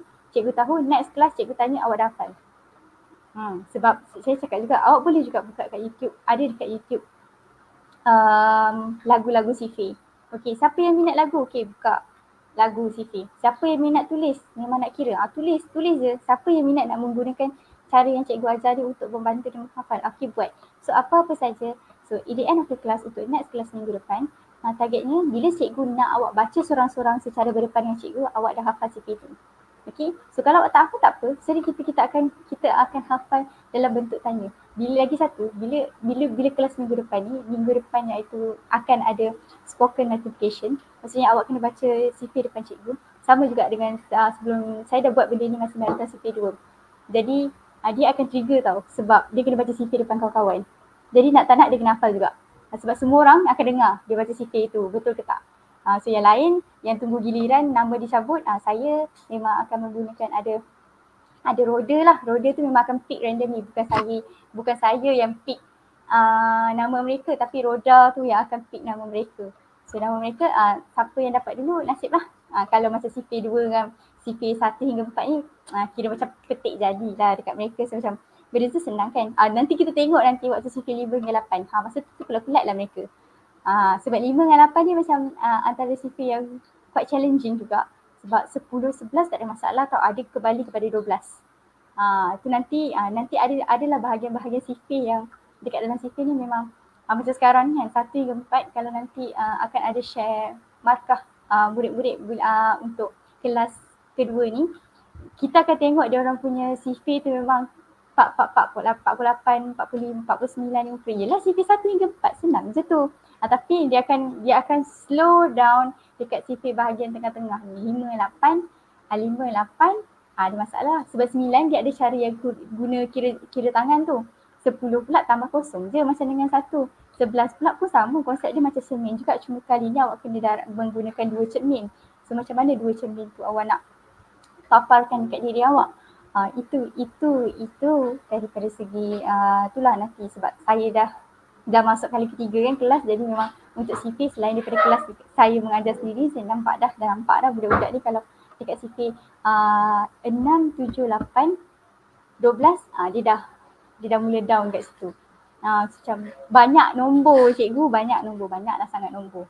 Tu belum lagi darab 2 nombor lagi. Itulah itu yang sebab saya macam bahagikan ni sebenarnya kita punya modul kepada 2 bahagian.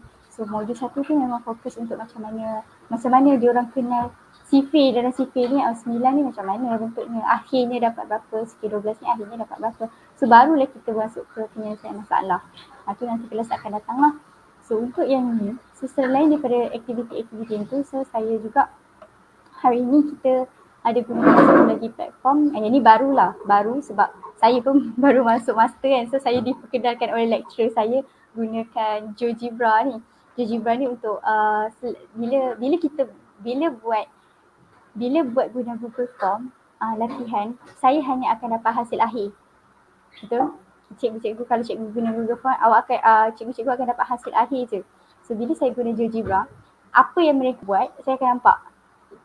Sebenarnya mereka tengah kira tu menggunakan macam mana, tu saya nampak lah. Sebenarnya GeoGebra ni tak digalakkan untuk sekolah rendah sebab basically GeoGebra untuk 14 tahun dan ke atas. Tapi saya rasa platform ni adalah baik, sebab tu saya macam awak masukkan nama je, jangan daftar, jangan sign in, jangan apa, just cikgu cuma nak tengok nama awak ada kat situ, macam mana awak buat. Tu je. Itu pun kadang-kadang ada juga murid-murid yang terspeed, dia kacau saya punya bentuk tu. Bentuk yang template yang saya dah buat tu, dia kacau. Bila dah dia kacau benda tu, dia cakap, cikgu ni macam mana ni tiba-tiba dah beralih kotaknya ni. Aduh, yang awak sentuh tu kenapa cikgu dah cakap jangan sentuh.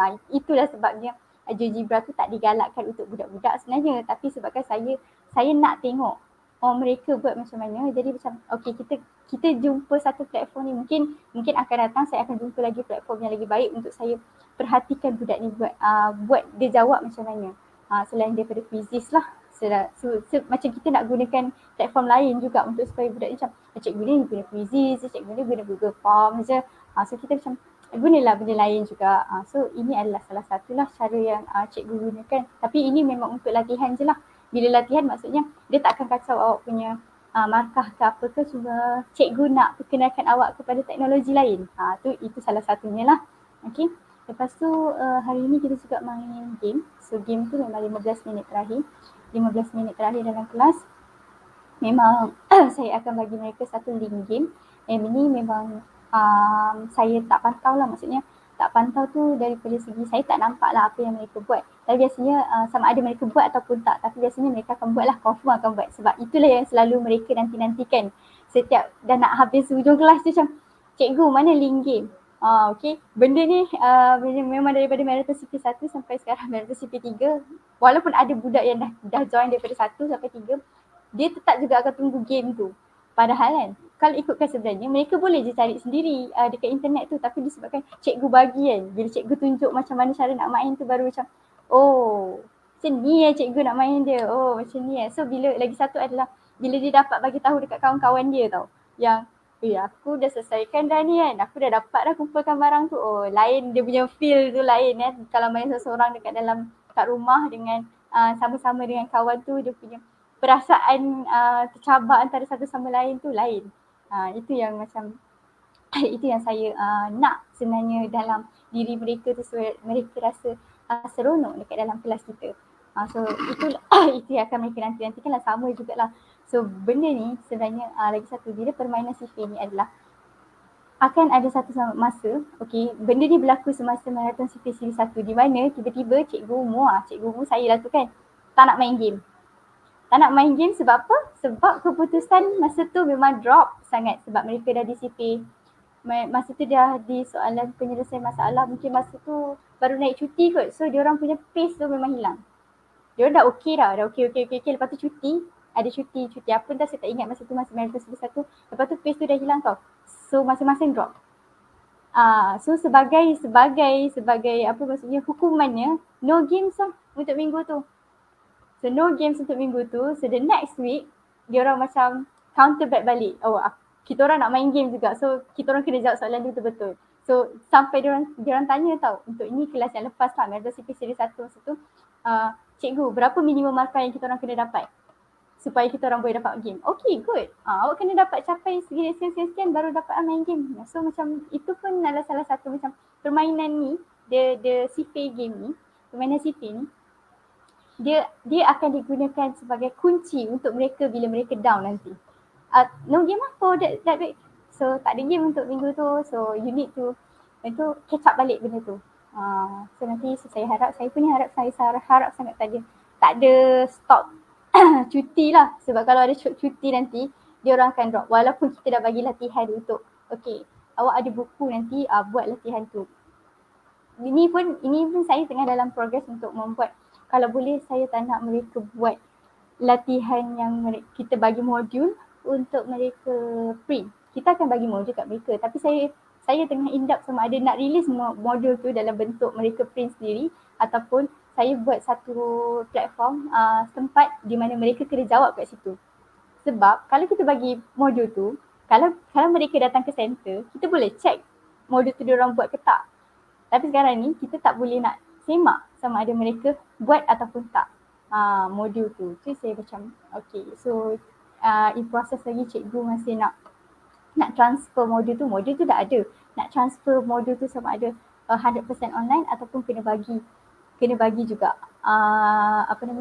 kena bagi juga secara fizikal. Maksudnya mereka print sendirilah dekat rumah tu macam mana. So itu pun akan bergantung kepada macam mana mereka menjawab soalan beberapa minggu ni, macam mana mereka jawab soalan-soalan yang saya berikan tu lah. So macam mana semangat diorang, sebab kita pun tengok pula budak maraton kali ni macam mana PL-nya. Yang maraton lepas lain pula ceritanya. Ada yang memang rajin nak buat modul, cikgu okay saya buat modul, okay dia buat. Ada yang memang cikgu bagi je lah Google Form, latihan je. Saya malas tak nak buat latihan yang tu. So macam kita kena fikirkan alternatif lain. Sebab kita punya purpose untuk maraton CP ni pun kita tak nak lah mereka ini tertinggal tau. Tertinggal tu kalau boleh nak maksimumkan mereka punya aktiviti dan mereka punya pemahaman tu kalau boleh 100% dekat dalam kelas. Sebab bila luar kelas kita tak tahu sama ada betul ataupun tak mereka pergi menghafal ataupun pergi membuat latihan tu. Sama jugalah dengan cikgu-cikgu kat sekolah. Cikgu kat sekolah pun sama juga. Bila ni kan, bila dalam keadaan sekarang kan, PDPR kan, cikgu tak tahu sebenarnya mereka buat ke tak. Okay, mungkin dia buat tapi tak tahulah sama ada dia yang buat ataupun mak ayah dia yang buat atau abang kakak dia yang buat. Tu dia masalah dia. So bila berlaku macam ni, cikgu jadi macam awak betul faham ke tak ni? Risau cikgu tu macam faham ke tak faham ni sebenarnya. Saya kat dalam kelas kan, selalu kat dalam kelas bila dia awak ni faham ke tak? So saya memang kali ni memang saya cakap apa tau, kita kan kelas tuition kan, saya cakap mak ayah awak bayar saya tau untuk ajar awak, jadi tolong bertanya. Awak tahu tak mahalnya nilai awak bertanya tu pada saya, jadi tanyalah. So macam bila ni pun macam kita nak kena gesa mereka untuk tanyalah, awak tak nak tanya saya tanyakan nanti baru awak tahu. Macam tu. Saya cakap okay, tanya section tu. Itulah yang boleh saya kongsikan untuk minggu ni apa yang saya buat, dan mungkin dia akan datang juga. Mungkin caranya akan sama, akan beberapa untuk minggu modul 1 ni memang akan macam tu sebelum masuk penyelesaian CP. Yang CP tu nanti akan diajar jugalah teknik macam mana nak keluarkan keyword dekat dalam soalan-soalan penyelesaian masalah tu. Itulah dia. Banyak pula cakap. Seronok dengar kerana pelajar cikgu umur ni. Macam-macam. Ya, Dia banyak harap. akal ni. Banyak akal dia nak mengelak Tak nak hantar lah, tak nak jawab lah. Itulah tu. Last one tak dapat pun. Itu Okay, belum lagi yang ni Itu belum lagi yang dia ingat cikgu dia tak tahu ke yang dia kira guna kalkulator. Dia ingat cikgu tak tahu ke yang dia kira guna kalkulator. Dia cakap saya ni bukan awak tau. Saya ni umur saya ni lebih tua daripada awak. Jadi teknik-teknik awak nak ni ke pandang bawah ke apa ke, saya tahu apa yang awak buat. Saya cakap macam tu. Guna kalkulator. Dia akal lah tu. Awak Akal tak jujur dengan lah saya. tu. Ya, saya cakap macam ni, awak tak jujur dengan saya. Lepas tu markah awak tak dapat kalau markah awak tak dapat seperti apa yang awak nak, janganlah salahkan saya. Tanya diri awak balik. Kenapa awak gunakan kalkulator semasa kelas saya? Saya cakap macam tu. Sebab yang memang paling tak logik lah, paling tak logik. Sebab saya cakap apa? Saya dah pernah jumpa awak dekat kelas fizikal. Jadi sangat tak logik bila tiba-tiba dekat kelas saya yang online ni awak kira dengan laju. So memang saya cakap, jangan nak tipu saya lah. Saya cakap macam tu. So, apa masalahnya? Kira je lah lambat. Saya okey je, saya tunggu. Even untuk few kelas saya cakap, tak apa, memang masa saya dah habis. Tapi selagi awak tak siap, awak punya tu saya akan tunggu. So macam untuk beberapa kelas, ada beberapa kelas yang macam tu, saya macam, cikgu tak kisah cikgu punya masa ni lebih daripada masa. Yang penting awak siapkan. Cikgu sanggup tunggu. Cikgu okey je tunggu. Cikgu ada ni dengan awak. Awak jangan rasa macam, oh cikgu yang lain tu keluar, saya ni lambat. No, it's okay. Diorang tu mungkin kebetulan je hari tu mereka tiba-tiba kuasai yang topik yang tu. Mungkin ada hari lain yang mereka tak kuasai topik yang itu. Jadi macam jangan rasa left out tau benda tu. Jadi macam cikgu akan bersama-sama dengan awak macam tu. Kita pun kena jadi penyokong dia macam it's okay, tak apa. Buat je slow-slow, cikgu tunggu macam tu. Betul lah. Kadang-kadang Itulah yang boleh saya kongsikan. Banyak pula cakap. Tak apa cikgu. Itulah saya rasa sebagai cabaran kita lah sebagai cikgu online ni sekarang ni, nak pastikan pelajar tu dapat input daripada kelas kita. Dengar ke? Okay, nak pastikan pelajar kita tu dapat input lah, dapat pengetahuan lah daripada kelas kita ni. Lepas tu kita dah bagi sebaiknya. Lepas tu kita nak lah pelajar ni boleh keluarkan balik apa yang kita ajarkan tu. Maksudnya boleh praktikan semula lah. Okay, lepas tu saya pun suka juga dengan cikgu umum mempelbagaikan aplikasi ataupun platform lah.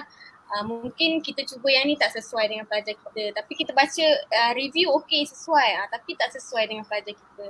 Cikgu umum cakap lah pelajar ni lain-lain dia punya kebolehan, lain-lain dia punya level dia. So kita tak boleh nak satu kelas semua guna yang ni sama saja. So nanti ada yang rasa tertinggal, ada yang rasa alamak payahnya cikgu ni bagi aku tak pandai lagi macam tu.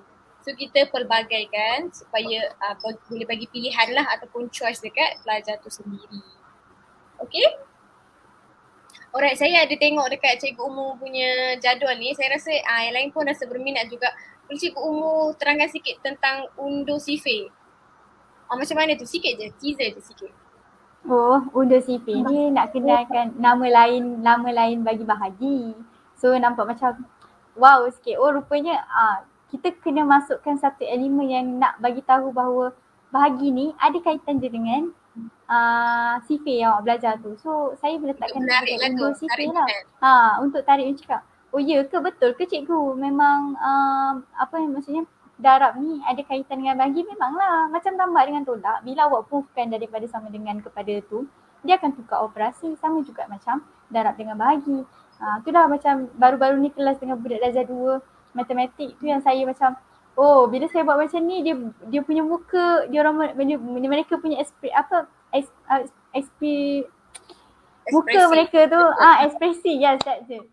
Ekspresi muka mereka tu macam itu bukan itu yang paling lagi seronok adalah waktu mereka pertama kali belajar darab. Dia cakap macam ni tau. Kenapa? Rupanya darab tu tambah berulang macam tu. Sebab macam dia cakap, tak ada pun cikgu kat sekolah ajar tambah secara berulang. Ya ke cikgu kat sekolah tak ajar ke? Awak yang tak dengar masa cikgu ajar? Dia cakap macam tu. Bila saya cakap tunjukkan, okay, ini tambah tambah. Oh macam ni ke cikgu? Oh senang je rupanya. Memanglah senang. Awak kat dalam kelas yang tak tahu tertidur masa cikgu cakap tu. Saya cakap macam tu. Cakap tak ada, takkanlah cikgu tak ajar sebab asas sifir kan, asas sifir memang nak tak nak awak kena juga kuasai yang konsep sifir tu yang tambah berulang tu. Sama juga dengan bahagi. So macam kelas, dekat kelas tuition saya sekarang untuk budak darjah 2, sebelum kita masuk ke topik-topik yang selanjutnya, saya akan sentuh 15 minit untuk yang asas lah. Macam yang kalau minggu lepas kita dah buat darab beberapa kali darab, sekarang kita nak masuk bahagi.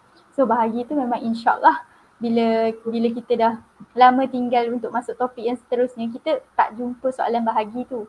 Sebab dia masuk dalam macam yang ke depan ni macam topik yang berkaitan dengan waktu, pengukuran, berat, macam tu. Jadi bila dah masuk ni, dia dah lupa tahu macam mana dia nak kira bahagi tu. So saya macam okey baiklah. Kita tengok. Ingat tak pasal ayam goreng? Okey, saya suka terangkan pasal ayam goreng tu dekat mereka. So kita macam menyandarkan nak bagi contoh tu mesti kena dengan mereka punya kehidupan seharian. Okey, sekarang awak ada 10 ayam goreng tu, awak ada 5 orang kat rumah, macam mana awak nak bagi sama rata tu? Okey, so bagilah satu, keluarkan ayam goreng tu satu. So itulah yang akan diajar dekat dalam undur sifir bahagi tu. Dia satu hari je, maksudnya satu kelas sahaja sebab sebab kita punya kan namanya marathon sifir. So saya nak mereka boleh kaitkan introduction tu dekat dalam kelas nanti supaya nanti cikgu-cikgu mereka pun dah budak ni dah faham sebenarnya yang asas tau. Yang asas macam mana sebenarnya bahagi tu boleh datangnya daripada sifir. Macam tu lah. Betul cikgu. Kalau tak boleh nak hafal sampai sifir 12, sekurang-kurangnya asas tu adalah asas. Kalau dia tak boleh nak hafal, dia tahu cara lain nak dapatkan jawapan tanpa hafal. So dia tak ada rasa pressure lah, tak ada rasa mungkin nanti dia kecewa. Dah habis marathon sifir pun tak ingat-ingat juga sifir. Tak apa. Kalau tak ingat, awak boleh gunakan teknik asas ataupun macam cikgu cakap backup plan lah. Backup plan. Backup plan, betul. So tak boleh yang lain, kita boleh cara lain. Matematik ni dia tak tertumpu pada satu jalan sahaja. Dia ada banyak teknik sebenarnya kan cikgu kan. Betul. Seronok dengan perkongsian kelas cikgu ni. Cikgu Zafar, kita yang dah besar ni pun rasa macam nak masuk kelas. Betul, sebab sepanjang saya lihat cikgu dan murid-murid dekat dalam kelas marathon sifir, saya rasa memang tak ada isu sebab ialah dalam proses pembelajaran kan, ilmu tu ataupun topik tu ataupun bab tu memang yang paling utama lah. Tapi yang paling utama sekali macam mana kita nak grab students punya attention. Sebab itulah bila kita dah dapat grab dia punya minat, dia punya perhatian, dia punya tumpuan tu 100% pada kita ataupun pada cikgu umum. Jadi apa-apa gangguan pun lepas tu, macam contoh cikgu umum terkeluar ke internet, dia stay je, dia maintain je dekat dalam kelas tu, tunggu cikgu umum masuk balik. Ataupun kalau dia rasa macam ada kawan-kawan yang macam terlampau excited dekat dalam kelas cikgu umum yang meriah, yang bertanya, dan kadang-kadang setiap yang cikgu umum share, dia komen. Jadi kelas tu jadi macam riuh. Nanti ada yang tolong nasihatkan, boleh tak kemudian sikit cikgu umum nak mengajar.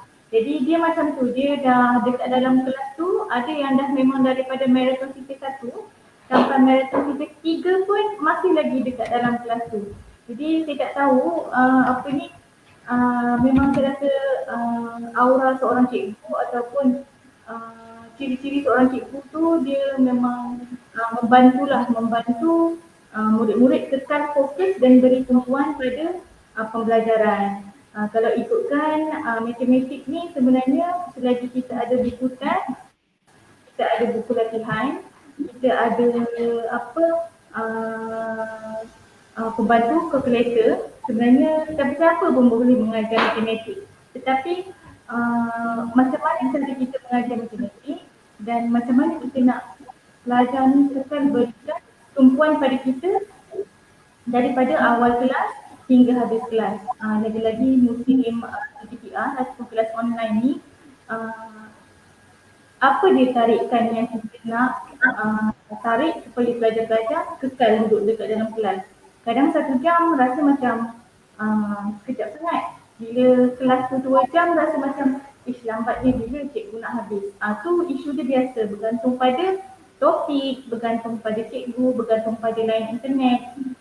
Faktor-faktor itulah yang macam membantu ataupun sebenarnya mengurangkan tumpuan murid. Faktor-faktor guru, faktor-faktor topik belajar, faktor-faktor internet pun boleh orang kata tu mengakibatkan kita rasa macam hilang minat nak teruskan kelas. Sekejap keluar pun boleh jadi hilang minat. Kalau tak cara dengan cikgumu. Betul cikgu, setuju. Sebab ada murid kita yang kelas marathon, ada seorang pelajar kita, murid tu, dia memang daripada kelas pertama sampai kelas ketiga ni memang ada masalah lain. Walaupun kelas dia malam, baik dah bertukar siang, sebab masa kelas pertama kita kan kita buat malam kan. Jadi sekarang dah bertukar siang pun memang kat rumah dia tak stabil juga. Jadi macam kita sebagai cikgu tak naklah lemahkan semangat dia. So tadi sebenarnya hampir sejam jugalah. So kalau kita habis pukul berapa ya? 11.30 kan? Saya tunggu dia sampai pukul 12 lebih kot. Sebab memang line dia sangat lambat. Jadi macam kita pun tak nak patahkan semangat dia tau. Jadi kita macam okey tak apa, awak jangan risau. Awak buat je slow-slow. Line lambat tak apa. Awak buat je slow, cikgu tunggu je dalam kelas ni. So, maksudnya dia nampak tahu cikgu ni ada. Nanti macam rasanya murid tu murid tahun 2 rasanya. Murid tahun 2 ke murid tahun 3. Lebih kurang sebab suaranya comel kecil-kecil macam tu.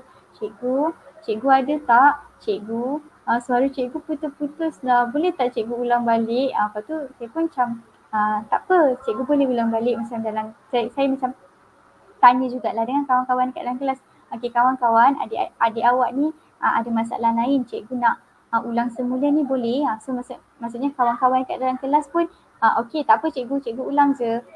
So macam itu pun untuk membantu mereka tau, macam bila ada murid-murid yang macam ni, macam kita support tau mereka, macam jangan risau, awak jangan risau, cikgu okey je, cikgu ada kat sini, awak teruskan buat latihan. Sebab saya rasa dia pun ada dalam kelas harian yang biasa kita juga. Jadi macam benda tu pun berlaku dekat dalam kelas. Saya cakap tak apa, it's okay, awak buat je latihan, cikgu akan tunggu. Kadang-kadang macam dia tak faham ini, macam kita pun support. Sebab lagipun sebagai cikgu pun kita kena membina suasana di mana supaya kawan-kawan yang lain pun faham tak semua orang ada lain yang sama macam awak. Tak semua orang ada lain yang boleh dengar suara cikgu dengan jelas. Ada yang dengar suara cikgu putus-putus. Tapi kita nak bina suasana di mana walaupun dengar suara putus-putus tu dia rasa semangat nak masuk kelas. Saya pun macam, saya sebenarnya takut, saya cakap nanti kan budak ni minggu depan dah tak ada kan, sebab lain dia masalah lain dia kan. Mesti cikgu cakap lah nanti pun dia boleh demotivated tau macam tu. So saya macam okey saya tak nak. So saya macam okey tak apa, cikgu ada dengan awak, so awak jangan bimbang. So macam tu, sebab ada masa yang kali kelas pertama tu cikgu minta saya tunggu kan, alah comelnya, siapa lah namanya dia tu, memang comel lah suara dia. Saya cakap sebab dia macam line dia tak berapa stabil, jadi kadang-kadang nampaklah muka dia, kadang-kadang tak nampaklah muka dia sebab line dia tak berapa okey kat rumah. Saya cakap tak apa, sebab saya cakap lah, kita lagi satu kita menyamakan persamaan kita. Cikgu pun kadang-kadang terkeluar juga, jadi awak jangan bimbang. Saya cakap okey je, kita sama je, line kat rumah cikgu pun tak berapa okey. So macam dia tak rasa macam aku seorang je ke yang lain macam ni, line internet macam ni, ada masalah macam ni macam tu. So macam kita support, selain daripada support mereka, so kawan-kawan yang lain pun kita macam membina kefahaman mereka yang kawan awak ni line internet dia tak sama macam awak, macam tu. Itu saja lah, terima kasih kan.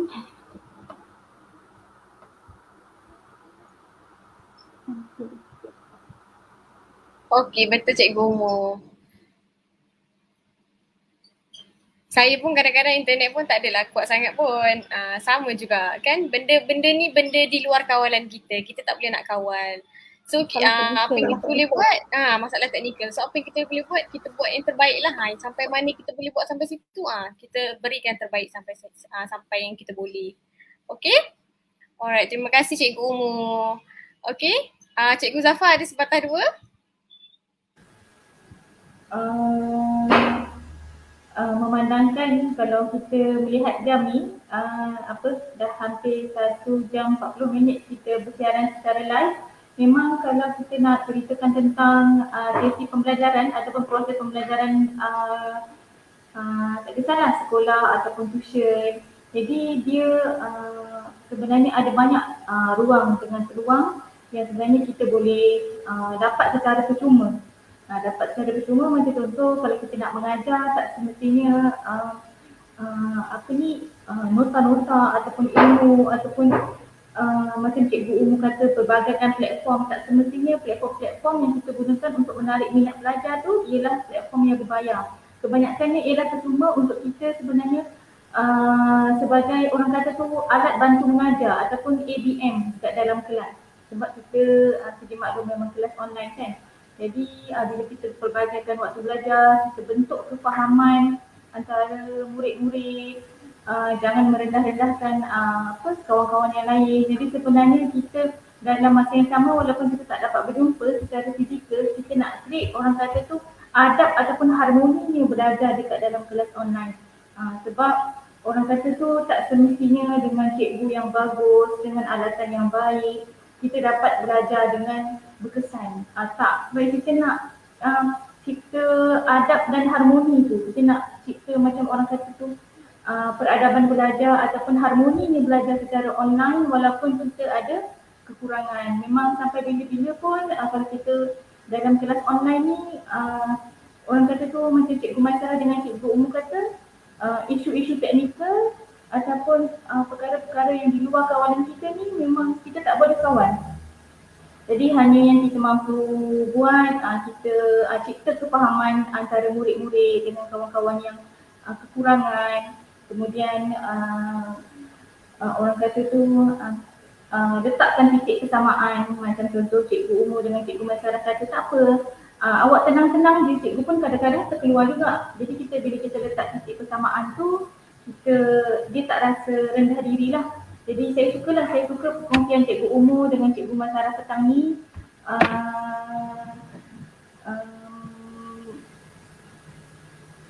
Untuk belajar ni orang kata kita, untuk mengajar ni orang kata kita memang tak akan berhenti belajar. Walaupun kita dalam proses mengajar kan, macam Cikgu Umu sendiri sedang lanjutkan pelajaran dalam bidang sarjana ataupun master dalam matematik. Jadi Cikgu Maisarah sendiri sedang orang kata tu baru saja habis belajar dan menunggu untuk ke posting dalam jurusan bahasa Inggeris. Jadi walaupun Cikgu Umu dan Cikgu Maisarah orang kata tu masing-masing dah habis belajar, tunggu untuk melakukan kerjaya masing-masing. Tapi tetap juga orang kata tu bersedia ataupun belajar lagi. Kalau tak, mustahil lah Cikgu Umu dengan Cikgu Maisarah ada dengan kelas Cikgu Zafarina kan waktu petang ni. Jadi itulah komen saya. Betul cikgu, tu apa orang kata lifelong learning, okey, pembelajaran sepanjang hayat. Okey, kita tak berhenti belajar walaupun daripada adik kita sendiri, daripada anak kita sendiri, semua tu adalah pengajar kepada kita untuk memberikan pengetahuan ataupun ilmu lah kepada kita. Okey, alhamdulillah, terima kasih menarik perkongsian kita pada petang ini. Alright, saya ucapkan terima kasih sekali lagi kepada Cikgu Umu dan juga Cikgu Zafar. Okay, so kalau ada siapa-siapa ada pertanyaan, jangan malu-malu, boleh teruskan kepada komen ataupun kepada DM Facebook dan juga Instagram kami. InsyaAllah kita akan jawab secepatnya, okay? Alright, kalau dah tak ada apa, kita tutuplah dengan surah Wal-As, okay?